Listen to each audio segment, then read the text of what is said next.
Welcome to the last instalment of FMTV ahead of the release of Football Manager 2018 on November 10th. My name is Joe Tomlinson and today we'll be running through some of the changes to the transfer market in FM18. We'll also take a look at improvements to board interaction and how your performance as a manager will be judged more realistically this year. Let's start with transfers. In real life, we've seen a huge increase in the value of transfer fees over the past couple of seasons, and you'll see these inflated fees and contract values reflected in Football Manager 2018, of course. Several new transfer, contract and loan clauses have been added to reflect the volatile modern transfer market. The way you can make instalment payments on transfers has been changed to reflect real life better. Payments can now be made every 6 months rather than annually, with 3 instalments allowed. This is something that real clubs use to comply with financial fair play restrictions, so the option should be there for you too. The loan market has also been updated to include additional clauses that clubs use when structuring these short-term deals. For instance, there's the new option to loan a player until the next transfer window opens. There's the option to include a bonus for a competition achievement too. There's a couple of new additions in FM18 surrounding minimum fee release clauses, which are rapidly becoming one of the most used contract clauses in world football. You can now set an expiry date on a minimum fee release clause, and you can also include separate minimum fee release clauses for foreign and domestic clubs as part of the same contract offer.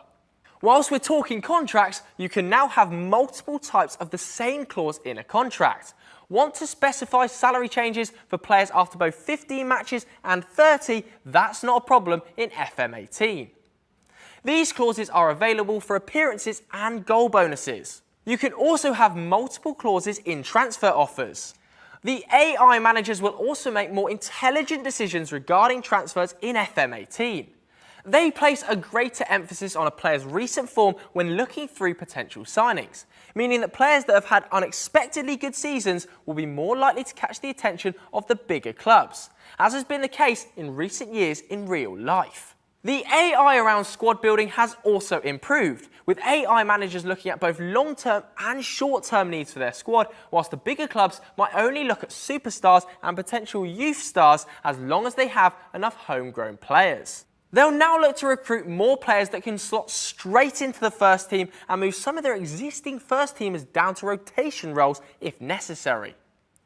This makes for a much more competitive transfer market and ensures the AI can not only compete against you for the biggest deals, but at every level of transfers.